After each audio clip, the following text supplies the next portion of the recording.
All right, we are live. Hello, hello, hello. Okay, so welcome. My name is Angelica Palomo, founder of Inner Body Strength, and welcome to Conscious Connections, a space to pause and connect, where I bring on guests that can share on their passions and dreams and lived wisdom. My mission is to spread joy in our lives, and as we are all navigating a changing world.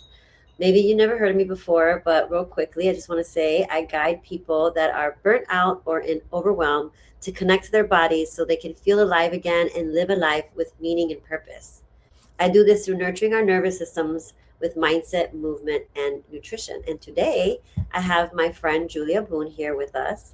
Her pronouns are she, her, and for 2 years she's been operating as a growing intuitive. She has been facilitating and creating spaces for community connection and personal growth with corporate and community spaces for over a decade. She does astrology readings, tarot, and oracle readings, and I've also created magical spaces with her in collaboration with the Intuitive Collective. And she also hosts a weekly Sunday circle. So I will let her introduce herself. Go for it. Hey, thank you, Angie. I'm so glad we're here together. And it's really a joy to share in connection because that's really part of my operating system. I've been a community girly since I was born. And so, because as I was raised as a woman or a girl in a high control religious environment where I was told to shut down my knowledge of myself and not listen to what my body was telling me and disconnect from my intuition and kind of outsource my authority to someone else. I have transformed my life by coming back into my own power and my intuition. And what I do is I help other people embrace who they are in the now and right now and their path that they've journeyed and walked before. And I am a companion lighthouse, a guide that comes along with you on the path in order to embrace that power, take that intuition, and make empowered and activated, true, authentic choices for your future. And I do this through intuitive spaces, ritual work, tarot and oracle, and reading astrology. And so much is yet to come because we're always becoming. And that's part of just who I am in the world, is realizing that all of us are on this road together and we're all consistently and constantly becoming new versions of ourselves. And so I love helping people activate those new versions and step into who they're becoming. Nice. Yes, that's beautiful.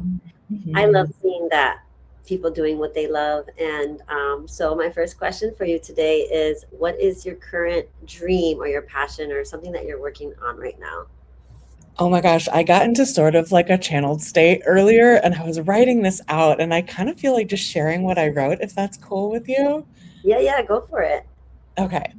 Because I was thinking to myself about how our dreams can feel ridiculous when in this world right now and the way that capitalism and patriarchy have kept us small. And so I was thinking, what is my dream? And I started pulling in my future self, my future potential self, and saying, girl, who are you now? What is my dream? And so I wrote this. My dream is based on what I currently know and understand about life. So, what I dream now is only a teaser of who I could possibly become. So, as my understanding of the universe expands, I grow into more of who I am in my fullness. My dream will also expand. Since I cannot know right now exactly how it will look, I choose to dream about broader ideas. I dream about being an influence of force and love and healing in the world, whether through a modality or purposeful effort or simply by holding a frequency that others choose to map. I dream of being wildly joyful, free, expansive, and in touch with myself, my community, the land, and spirit. I dream of being on stage, leading people in teachings, song, dance, and spiritual awakening. I dream of inspiring people to live more fully and authentically outside of their conditioning and programming. I dream of having plenty of money so I can live and give freely and generously in ways that change lives. I dream of having a beautiful home filled with color, light, altars, and community space where I get to host that real, inviting, transformational community that I wish to create. I dream of blossoming into a crone with great wisdom and insight who's able to guide, counsel, and teach many people while also being held in close, intimate friendships. I dream of being a channeler of the cosmos, an astrologer who sees deeper, senses layers of meaning, and helps people embrace their fullness and be open to possibilities. I dream of living a life with travel, connected to communities all across the globe, contributing to the love and realization of unity in the world. I dream of writing a book that allows me to speak and travel. I dream of the erotic energy of my body being a blazing force of expression and creativity. And I dream of being known for my open heart, my blazing light, and my enormous love. Wow, that's beautiful, Julia. Yeah, no, clap. I wish I had Thanks, Anne. one of those buttons where you just like push and it sounds like people clapping. All right. Give you a sound effect. That's Yeah. really beautiful. And I love containers where people can talk about their dreams because we just can't talk about our dreams to people because it's just weird to do that. I mean, it is weird because I drive Lyft from time to time and I have people in my back seat and I ask them and they're like, huh? I can have a dream?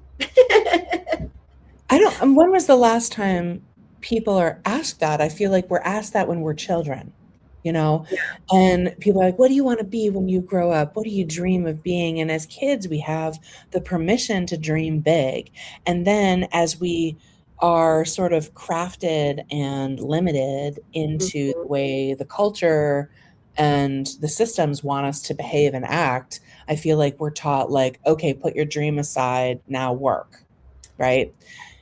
Like, you have to be a practical contributing member of society to have value, and your dreams aren't really said to have value. We don't think of them as valuable unless they're economically viable, or unless it's like, how am I going to start a business and make $1 million? That can be your dream, I guess. But the idea of, like, I want to change lives with spirit and transform the world, like, how often how often are we given the chance to think that big? Well, that brings me to my next question because in order for that to happen, there needs to be an identity shift. Like we need to truly create belief in ourselves. And I meet people all the time in moments of expansion. And I know that true behavior changes happen when we're nurturing our nervous system to be able to let things go and bring new things in. It's like big change, right? So, what are you Mm, currently doing to nurture your nervous system so that you can achieve these dreams? that is so important right now. I know for all of us, because we're all going through a lot collectively, and I'm sure individually. And for me, I'm definitely in the soup. And so, what I'm doing to nurture my nervous system right now is I'm making nutritious choices, for instance, by adding more greens to my diet. That's a very basic thing that I can do. Drinking a lot of water, making sure that I am listening to my body and being an open, loving kind of receiver of the signals that it's giving me, which is not something that I was very astute at when I was, younger. Um, One of my favorite things to do is go for a drive and a walk in my local cemetery and talk to the trees. I've seen And that yeah, on and your the idea of connecting to beings that are so grounded, rooted, steady, um, dedicated, devoted in one space and time. The trees don't move from place to place, but they are connected to their community through the mycelium network, through the root systems. They all help each other, and it just reminds me of, like, I can be rooted right here in the present, right here in my right now, connected to the ground, connected to this tree maybe, but connected to my senses, and remember that wherever I am, I can also be connected to community. And I Mm. think it helps me, like, it brings up the topic of co regulation, which is really vital when we feel isolated, stressed, overwhelmed, is to not retreat into ourselves. Though I understand alone time and needing to take space is very important. But I think what really helps us sort of emerge from a sense of maybe hopelessness or stress, what helps me is co-regulation with a trusted friend, grabbing tea, having a conversation, super casual, or going out. Oh, this is one of my favorite things to do is dance. I freaking love to dance. You know, we both love to dance. And dancing is one of my personal major energetic practices. So I what I do when I go out dancing is I set an intention for what I want this dance activity, this party, whatever it is, what I want for myself and what I want to bring and what I want to feel. And for me, it's about turning on this engine of joy that like lives inside of me, because when my engine of joy is turned on, I can move so much through me. I can let go of things that aren't mine. I can energetically cleanse myself. I can also do workings in the room, like move energy through a group of people because of how bright and how wildly alive that I I love. become. And that's incredible for my nervous system because I leave lit up, grounded, in touch, activated through all my muscles. I feel like I actually am like using and engaging with my body instead of just living in my head, in my thoughts. Yeah. That's a really You big know, one. that's a you made me think of how sometimes we need to upregulate instead of downregulate, and that sounds like upregulation, like when we're doing that dancing and movement. I talk about this all the Yeah. time. I So yeah. love that. You're one of the people I really appreciate for reminding me of that, because oftentimes my default is a lower level, like a low neutral. Mm, And oftentimes I need that upregulation in order to become more alive, become more engaged, and actually feel and move emotions in my body, which I find is incredibly related to nervous system work. it is. Yeah. I'm coming up with like more questions that I want to ask you Oh, great. that Go for it. but yeah, but I mean you pretty much answered it, because that question is like, do we know what our dominant state is? And Mm, like you just said, your dominant state is kind of like low energy, where I know that my dominant state is sympathetic. It's up, I'm very mobilized, very, and mm, sympathetic is not always fight or flight. It can be excited. It could be, like just really, really excited energy. And that's how we get to dance and move. So there's also safe feelings in sympathetic, not just mm. unsafe feelings of fight or flight. So yes. Yeah, Thank good reminder to notice where we are and you. then be willing to engage in order to shift. Yeah. It's so important. Yeah. Okay. Well, I'm going to go on to my next question. Thank you. How do you stay connected to your community? And yeah, how do you stay connected to your community, and why that connection is important to you? Community is the main reason I still live in Chicago. It is my anchor. It helps me feel safe and grounded, but also I worked really hard to get here to this point where I feel like I have nurturing and supportive connections that really resonate with me. And that's changing every year as well, because I know that our communities, our social networks shift as we shift. And the community that I've nurtured for a long time now is very, very queer, polyamorous, open, very,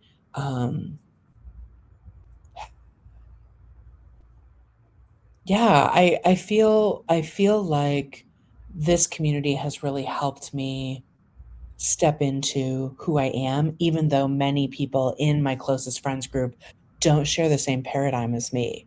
They're not spiritual, let's say. But what they do is create these spaces. And this is what's one way I stay connected is going into a community space or a friend group or gathering, um, and laughing with people and asking questions and getting curious. And people know me as the person who, like, I'll walk in and just squeal with delight and want to hug everyone there because I love everyone there. And then I want to get like deep and close with somebody. So I start with just like, woo, yeah, everybody gets the love. And then I'm like, oh, I see something's going on with you. Let's talk about it. Mm, And there's this sense of, um, what's important about that, I think, is the ability to get intimate and close and vulnerable with each other is our way to a deeper connection. So that's important. And then yeah. with the people I serve a little bit more closely in terms of the growing intuitive, I absolutely love the Sunday Circle that I created over a year ago in order to help nurture the change that's becoming in our world through touching base every Sunday for an hour and a half about what's happening, what's going on. How do we feel? What's our emotional weather at that time? Do we have things going on in our life that we want to share with people who are sympathetic and open and able to hold in curiosity and compassion what we're experiencing?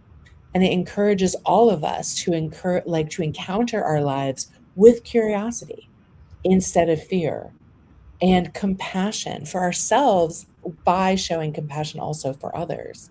Mm, And so I really love Circle. It's a very intimate space. People come and go. There's waves of the same people coming for months at a time. And then there's like another wave. It's just really organic. And I appreciate that because I want Sunday Circle to be a landing pad where people can come, drop in, and feel held and feel seen while the world seems to be swirling like a freaking hurricane around us. I know. And Sunday Circle is multi-generational, it's multicultural, it's nationwide so far. I've had people drop in from all different states. It's really beautiful. And that sense of connection to community is what is going to help us continually become and be open to maybe expanding ourselves a little bit more, moving into our discomfort a little bit further if we know we have a safe place to land. Oh, that's so beautiful. What time on Sundays?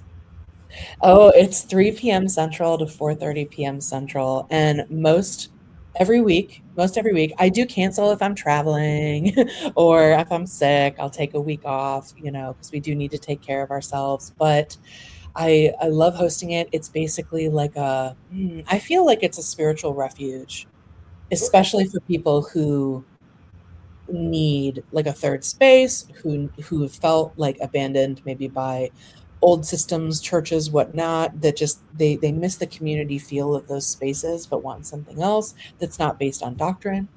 But also, there's a quarterly we meet in person as well in Chicago. So. Okay. Awesome. So I suspect this has something to do with the impact you want to have in the world, because that was my next question: is what impact that you want to have in the world.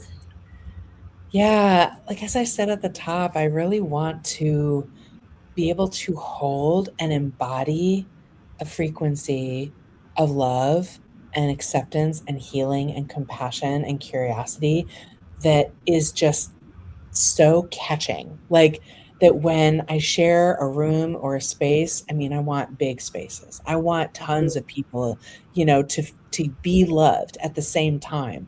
But also it's really about like the impact I want is to inspire change without even knowing it, or prompt awakening and healing without even trying. And I know we are all capable of doing this. This is not just a me thing, but it Mhm. is something that I wish to carry, that I want to be a light. I dream of being a light in every room I walk into.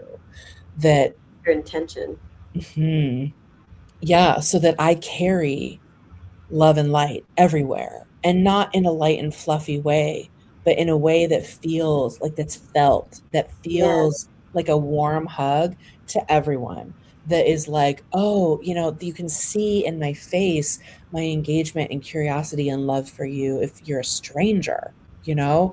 And that's what I hope to cultivate over and over and over again in myself so that I can hold that and bring that to people who need it in whatever way. Like any work that I'm doing, I wanted to do that back when I was in my corporate job as a project manager. Like that was still my desire, is still walking into rooms and lighting the whole place up because we Yeah. do better work then. So true. Well, we have all of that in common because my mission is to spread joy. Yeah. And Yeah. And mine is like, I want to be a lighthouse.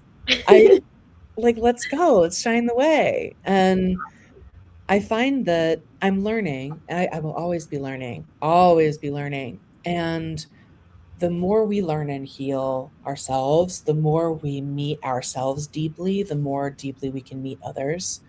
And that is something that I know I will probably always be on that journey of continually meeting myself deeply so that I can be that light, so that I can hold the frequency of that depth, so that somebody else can feel like, oh, here's somebody who's like an island in a rocky sea. Here's the lighthouse I need when I'm navigating my path. And I'm it's a tool, sure, it's a helper. It's not the savior. It's a helper. It's a guide. It's a companion. I'm sure you are that to many people. I hope so. Yes. Okay. Well, thank you for your time today. Thank you Yes. so much for your time. This will be on YouTube, and her links are below in the description. And you'll be able to get a hold of Julia by clicking on her links. And yeah, Thank you so much, Angelica. I love talking with you about this, and I know we could probably talk for so long about really anything. I so appreciate how you are in the world and can't wait to keep working with you. yes, for sure. All right. Thank you. Blessings. Blessings. Bye for now. Bye.